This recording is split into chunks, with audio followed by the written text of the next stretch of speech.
I am here in beautiful Sydney, Australia for a special edition of Cart Rides with Micah Down Under. Good day, mate. Great to see you, Micah. Love the accent. Welcome to Sydney. Thank you. This is Mark Parker, the golf course superintendent at New South Wales Golf Club. Well, Micah, not sure you're going to be able to use the cart around here, but there's some good boats that you might get out of. All right. Should we go for a ride? Let's do it. Let's go. Boat ride with Michael Woods. No, the show's called Cart Ride. Oh, Cart Ride. Today is a cart ride on the water. They're right out my window. Well, Dan, it's been great to be here at the Australian Open. I really enjoyed, the harbor cruise that you arranged for the international volunteers. It's a pity you couldn't join us this afternoon. Yes. It was a pity that I couldn't be there with you, Micah. What were you doing? Apparently there was the Australian Open on, so I decided to stay here and do my job as a golf course superintendent while you guys were eating, cruising the harbour.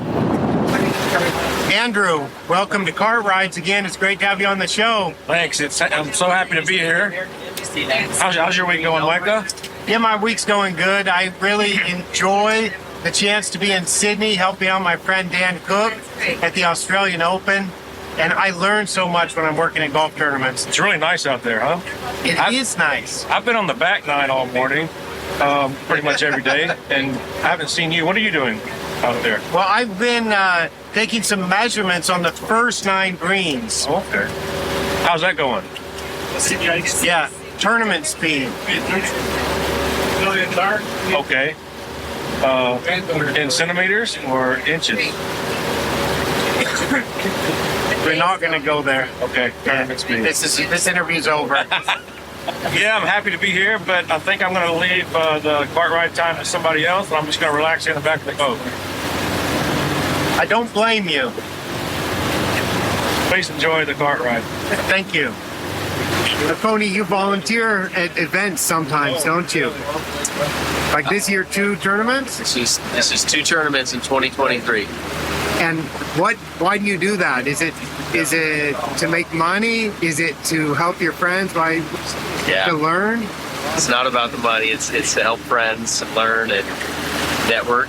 And it's fun to work with a large group of people from all over the place, working for one goal and coming together as a team. It's a lot of fun. You've been mowing fairways in the mornings this week, and this is in metric. These are Santa Ana Cooch fairways or Santa Ana Bermuda grass fairways mown at 6 millimeters. You're from the United States, usually mowing in inches. How have you been able to handle that transition?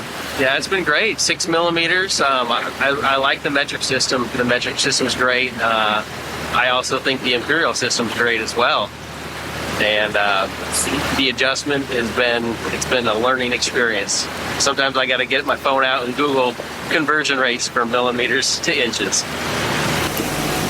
I've got a feeling like you forgot to tell me something, Tony. A couple things. 2 of my favorite things when volunteering in tournaments is the wonderful sweet treats that are provided.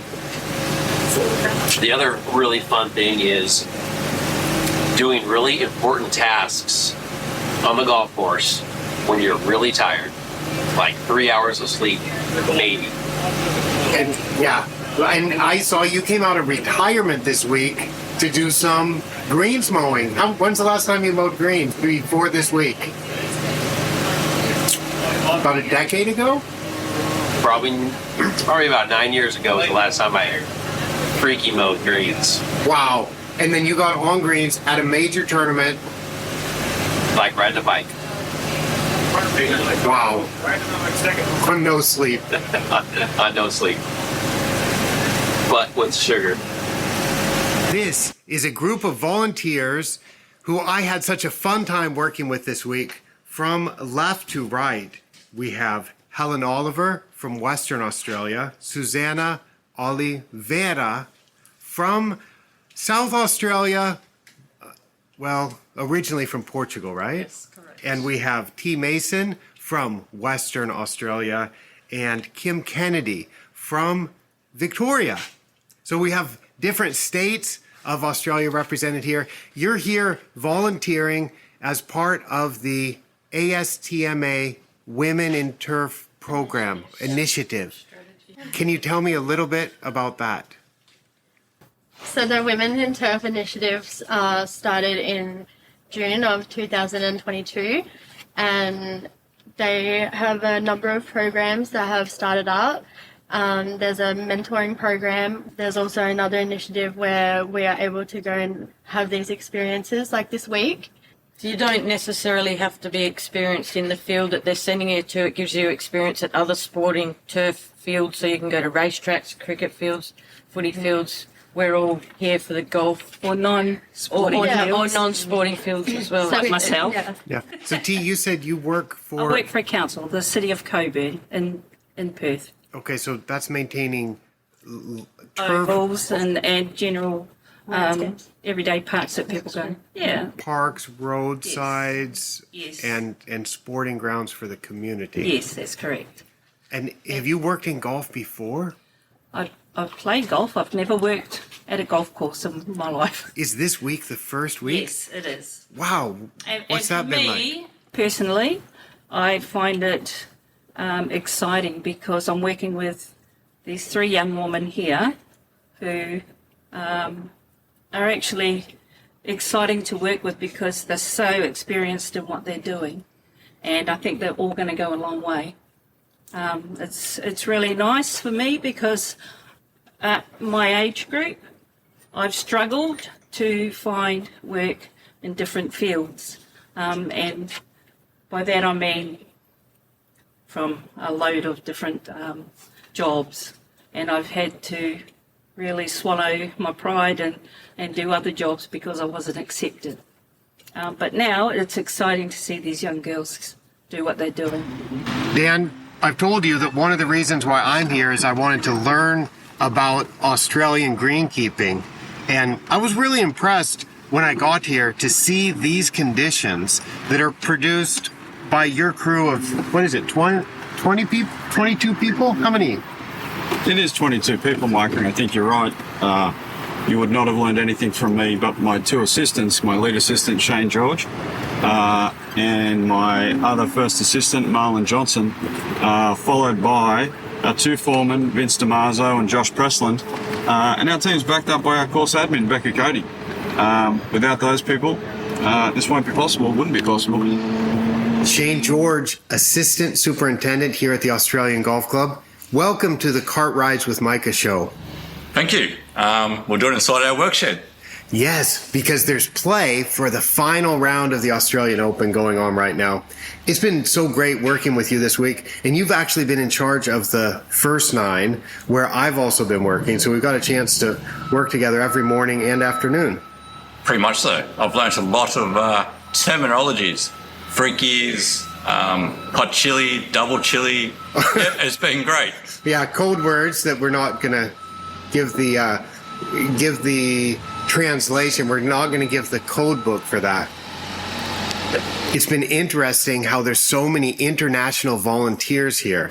And what has it been like for your crew, who are mostly from Australia, New Zealand, Canada, UK? It already is really international. It is. We have an international crew all the time, all around the world, and this tournament's just bolstered that sort of international flavour at the moment.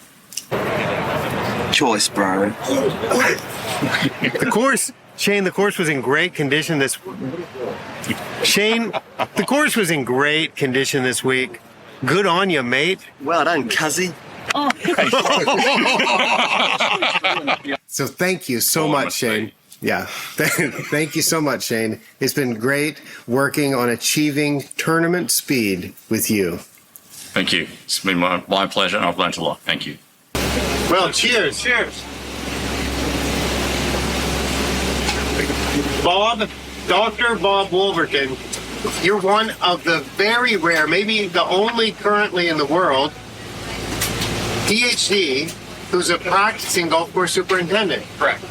you're working on a project now where you have some Bermuda grass, which is a warm season grass, and you have some zoysia grass that's a warm season grass maintained as rough. And this is around the perimeter of the golf hole, right? On the bunker tongues or bunker capes. Okay. Around the bunkers. And you told me something very interesting. You said you left the Bermuda grass unirrigated. There are not sprinkler heads that throw onto those areas, but there are sprinkler heads put in specifically to irrigate the zoysia. Is that correct? So let me clarify that. There are sprinkler heads to irrigate the Bermuda grass on the fairway and on the playable turf.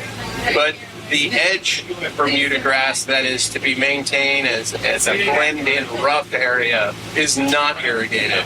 However, on some of our bunker capes and tongues, to give us a little bit more of an effect of the heathland or of the sandbelt courses, we chose to put zoysia grass to give a fescue appearance. But upon putting that in areas that weren't irrigated, we found it was detrimental to the turf unless we had irrigation available for it because our soils were so sandy. And so this, by sandy, you mean it doesn't hold very much moisture? No. But the Bermuda grass, so it sounds to me like you decided later to add in some irrigation specifically to keep the zoysia alive. Yeah, that's correct. Because without irrigation in that sandy soil, the zoysia was having a very difficult time. It was under stress all of the time. And can you name the Bermuda grass variety and the zoysia variety? Sure. So we're using Tip brand for all of our fairways and tees, and then we're using Xeon for the specific bunker capes that we're sodding. Okay, thank you. So yeah, that's interesting because I hear sometimes the reason why I wanted to bring that up and kind of put you on the spot by asking that question is because I hear people sometimes say, choose zoysia because you'll use less water. And it's, of course, if you're comparing it to ryegrass or to tall fescue, it uses less water. But if you're comparing it to other warm season grasses, like Bermuda grass, zoysia requires more water. And I would hate for people to make the mistake of thinking that zoysia grass could produce a really nice surface or even survive and stay alive with really low irrigation inputs, especially in a sand root zone. I would agree. Well, cheers to that. Cheers.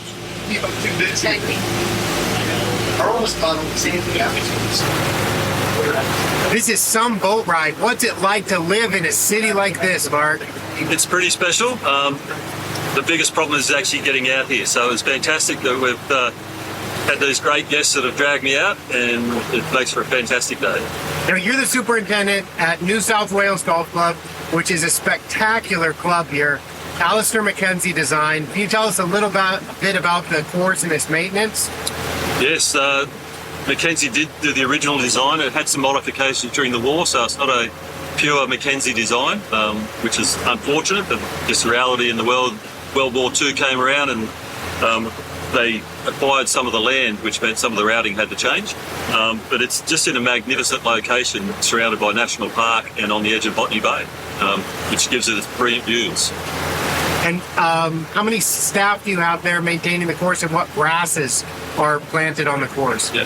So we're running typically a full-time equivalent of 18 staff, and that varies during the cooler months. With the dormancy, we'll go down to 12 staff, and then during the peak of summer, we're up to 24 staff. So we get some overseas casuals who come in for summer to supplement the crew, and essentially it's been a good program. So we get not only qualified workers, but some interesting people who add to the charm of working at New South Wales. And then they get to work on both warm and cool season grasses, right? It's cooch on the tees and fairways, and then bentgrass greens. Yeah. Being right on the ocean, you'd probably classify it as a temperate climatic zone. So we do have the Bermuda grass, which we call cooch, on all areas other than the greens, and we've got bent grass on our greens. So the current variety is Mackenzie bent, and they're looking at doing a redevelopment and 777 is the new grass that we're putting down with that project. I saw your nursery. It is so interesting to see the different varieties, and I would recommend to everybody. In fact, I may screenshot or add in a picture here into the video to show the nursery, if that's all right, just to show the differences between varieties. And I encourage anybody who's considering introducing different kinds of grass or doing any rebuilding to do an on-site nursery so you can really evaluate with your soils, your weather, your salt spray, your management style, how the different grasses will perform. Yeah, look, it's been fortunate that we've had at least 2 years to have those trials. It would be great to have longer, but the problem with that is that then a new variety comes along and you wish you had more time again. So it's a double-edged sword, but without doubt it was interesting because some of the varieties I thought would perform better haven't quite met the expectation, and it could be as much as just the higher sodium levels, not only from the salt spray but also within our water. So yeah, local factors really important. Mr. Paul Granger, welcome to Cart Rides with Micah. Micah, this is a boat ride with Micah, not a cart ride with Micah. Well, yeah, you could say that. Paul, it's been great working with you this week. We've been taking some green speed measurements in the morning. I think of you as a irrigation specialist. I am. And yet I found out you got into your irrigation career that you have a master's degree and you studied fertilizer. Can you tell me about that? I sure can, Micah. I was at Purdue University and under Dr. Bill Daniel, and he assigned me the task of studying IBDU, which is isobutylene diurea, and which only releases through hydrolysis. So I actually had to take a bunch of ag engineering classes so I could design sprinkler systems so I could control how much water went on my plots.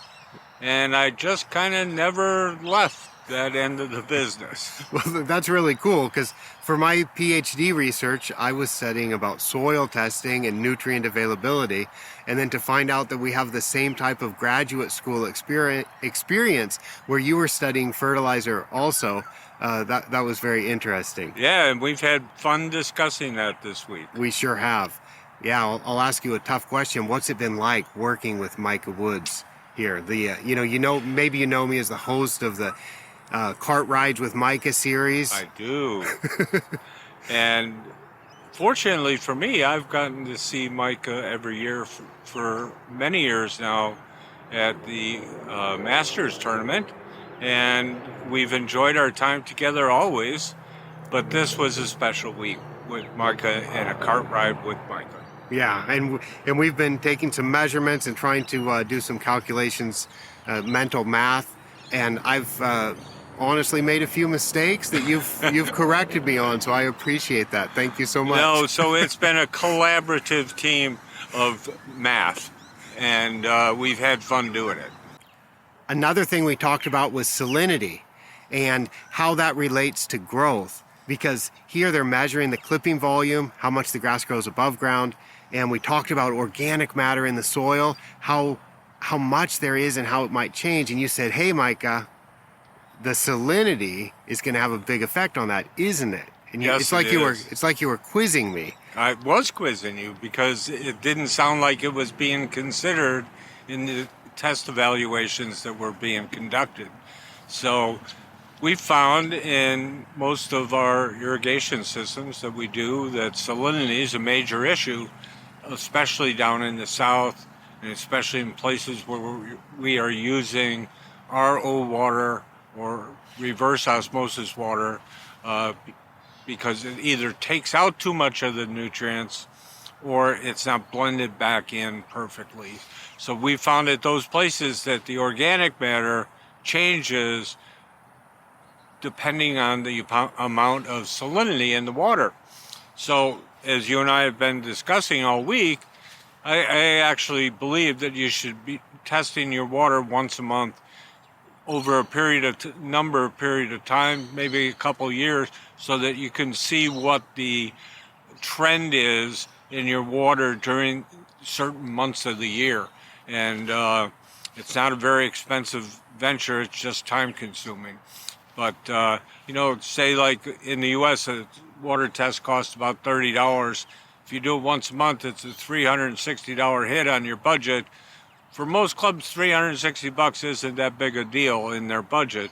But over a period of time, I think, Michael, then you would see what the salinity levels are, and you'd be able to make a comparison with the amount of organic matter that you're producing. And that was such a good insight that I hadn't really considered about the total level of salinity and also the seasonal changes in salinity that would have an effect on the organic matter accumulation. So I made a note about that. We've continued talking about it, and I'm going to start checking it. So there we go. Thank you so much. I'm so proud of you, Micah. Thank you so much. I'm here with Marlon Johnston, one of the assistant golf course superintendents at the Australian Golf Club. Welcome, Marlon. Thank you for having me. It's a pleasure to be here with all our friends and family from all over the world enjoying this tournament with us this week. And we're at Championship Sunday, so sun's out. We're here having a good time. Yes, we are. It's been great to be here this week, and now everybody can relax a little bit after the final round is underway. And the course is just in really impressive condition. And I know you and the team have worked really hard to do that. Yeah. And you've talked about all the attention to detail and repeating the process. Can you tell me a little bit about some of the work that the team has done and how you go about preparing a course in the Australian way for the Australian Open Championship? Yeah, I think to answer this question, I've got this question a few times this week about what we've done to improve the course or what we've done to enhance the course for this event. And fortunately for us, we have the resources at the Australian Golf Club to provide this sort of service on a daily basis. So we're not too far removed this week from what we are usually on a Monday to Friday for our membership. We've just scaled up our operation by about 300% with a bunch of volunteers coming in. They're helping us do some extra work, more frequencies in some of our processes, but other than that, it's pretty much the same as our day-to-day operation, which is really cool. It's allowed the management team, myself included, to take a seat back, sit back and enjoy the week a little more, having all of these really experienced and really good operators out here helping us this week. So yeah, it's been fun. Every golf club has high pressure moments. That might be around their club championships, that might be a member guest event, it might be an Australian Open if you're fortunate enough to work at a property like that. And we try and have some staff cultural experiences, if you will, where we get off site, usually after we've been through a high stress period. If we've been through a big bunker renovation, for example, that we went through this winter, we try and go and have some competitive fun off the property. That might include go-karting, it might include like a par 3 golf day, 10-pin bowling, any of that sort of stuff. We try and help our staff stay engaged with each other, not only in the confines of the Australian Golf Club, but also out enjoying and letting our hair down a little bit outside of this place. So that works really well for us. And we've got some stuff coming up beyond this event that I know that everyone's looking forward to, and hopefully that takes away from some of the low that we're probably expecting after this really big high this week. So hopefully that works for us.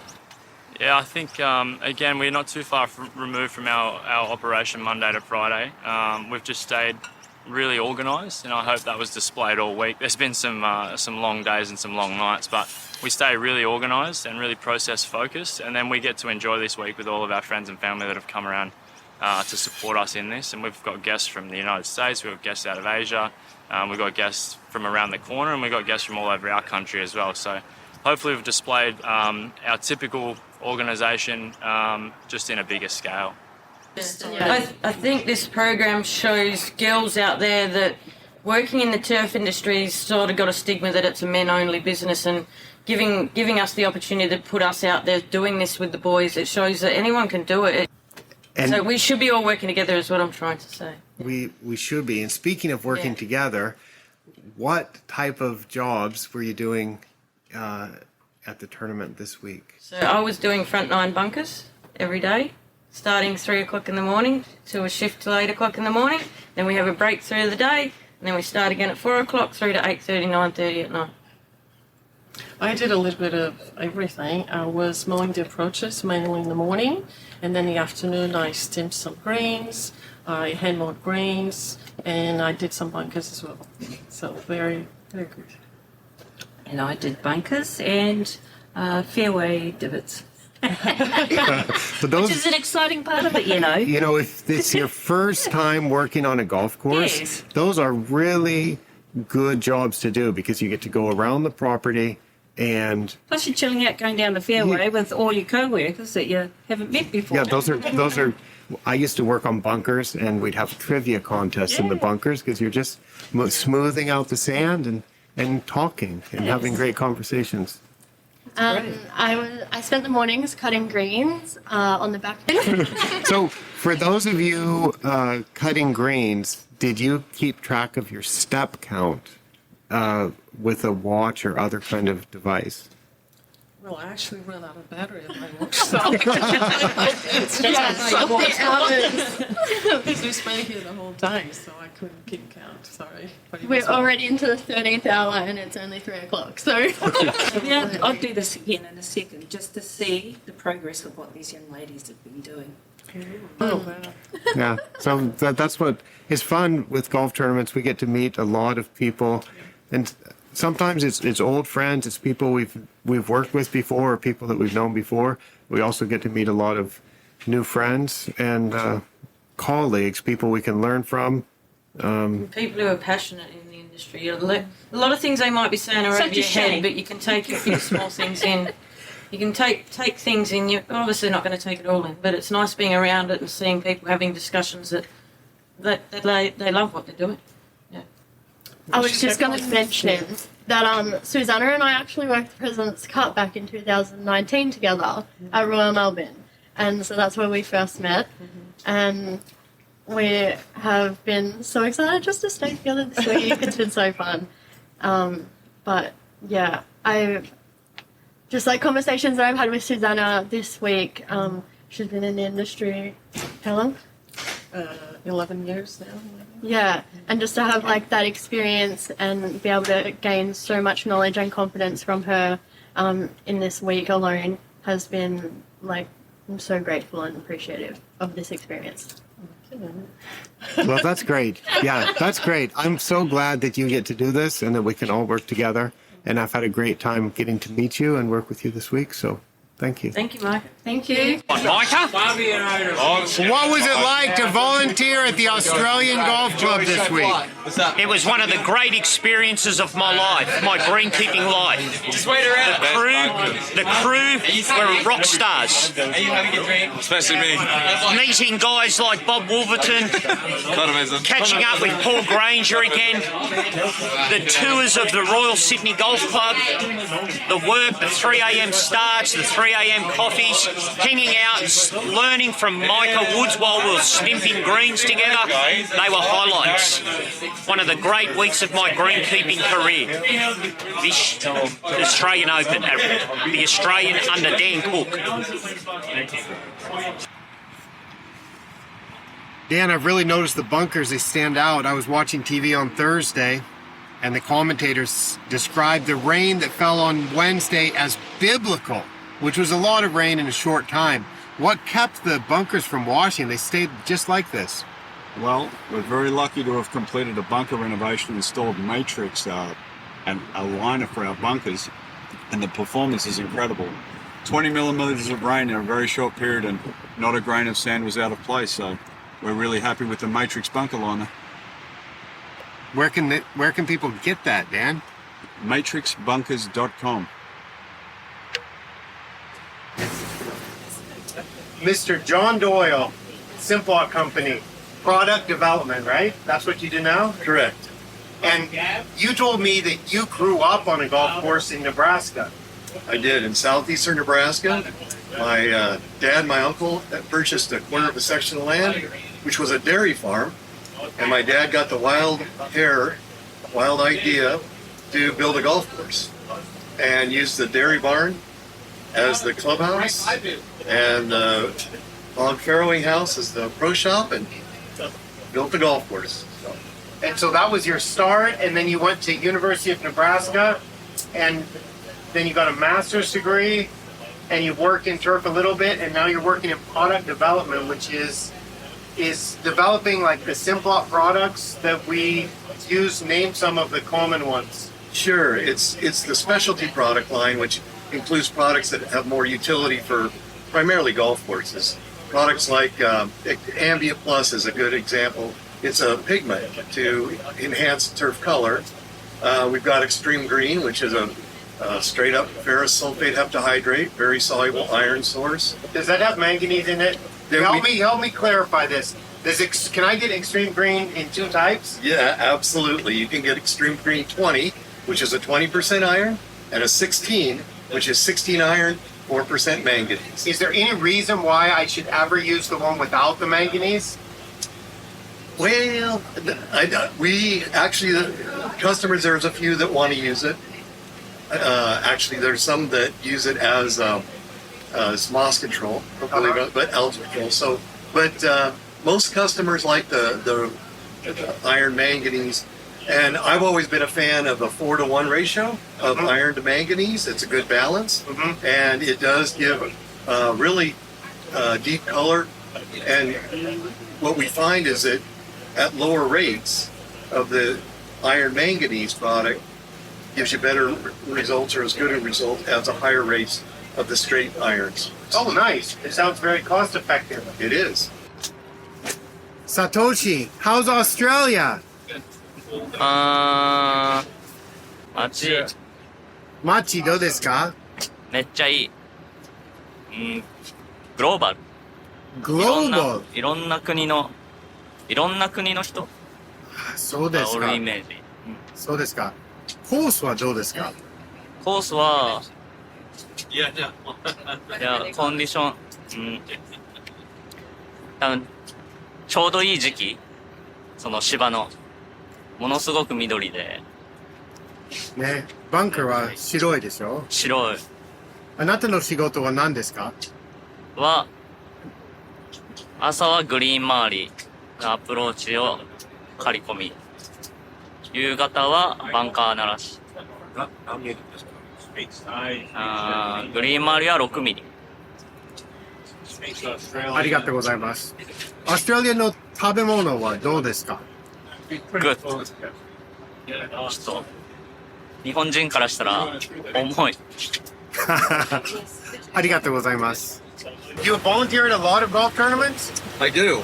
So far, this is my third tournament this year. Third this year? Third this year. My goodness, where do you find the time? Well, it's important because a lot of our customers are hosting these tournaments, so to show our support for the customer, I volunteer my time to my services. So, what's your favorite job to do?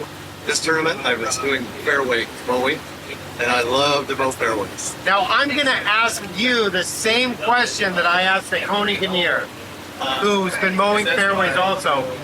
I said he's mowed a lot of fairways. He's coming from the U.S. He's usually mowing fairways where the mower's set up in inches. Now you're mowing fairways that are cut at 6 millimeters. What has that been like to mow fairways in metric? Actually, I like metric.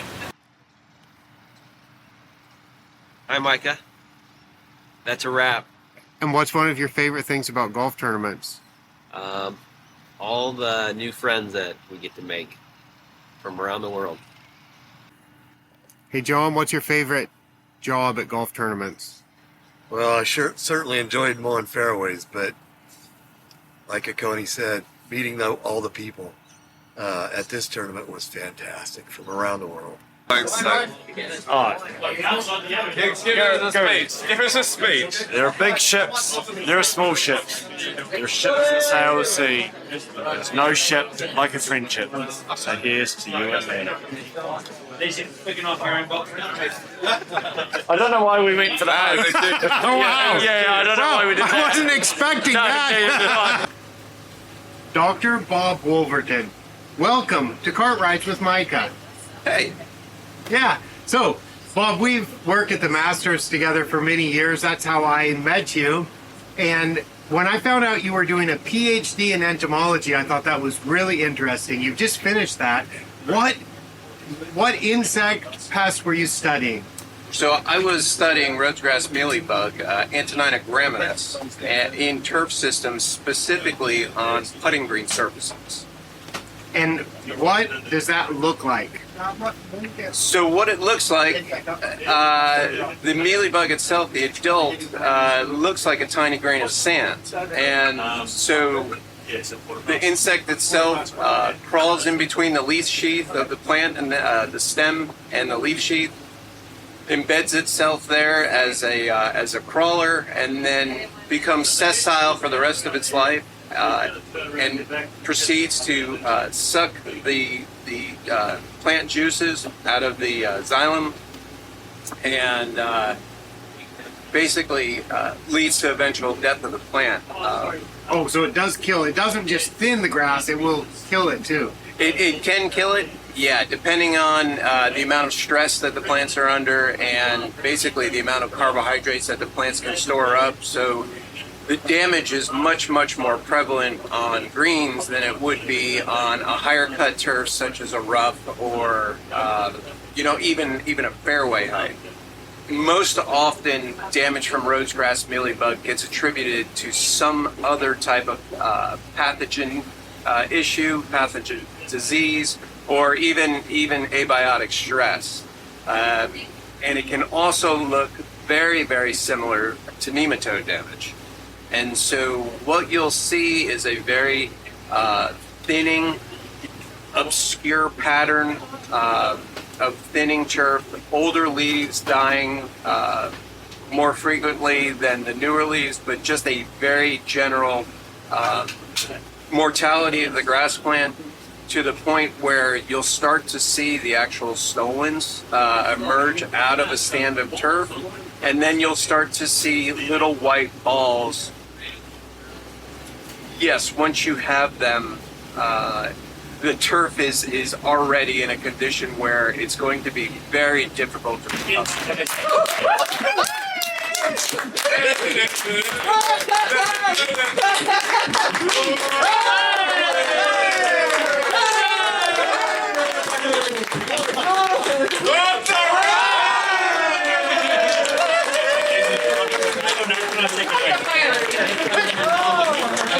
We have a DP World Tour and also the PGA Tour of Australasia. It's a big thank to each of you. I mean, we know how difficult it is to present golf courses at the tournaments. This presentation has just exceeded all expectations. It's been a tough week, a lot of rain, but I have to say, 31 years working for the tour, I have not found many golf courses like this one. So you should all be very proud.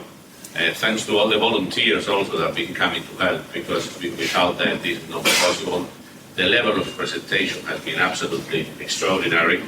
So I would like to thank you all for all the hard work you put not only this week but also in previous weeks, and just say that on behalf of the players, it's been an absolute pleasure coming and playing on the course. So thank you very much.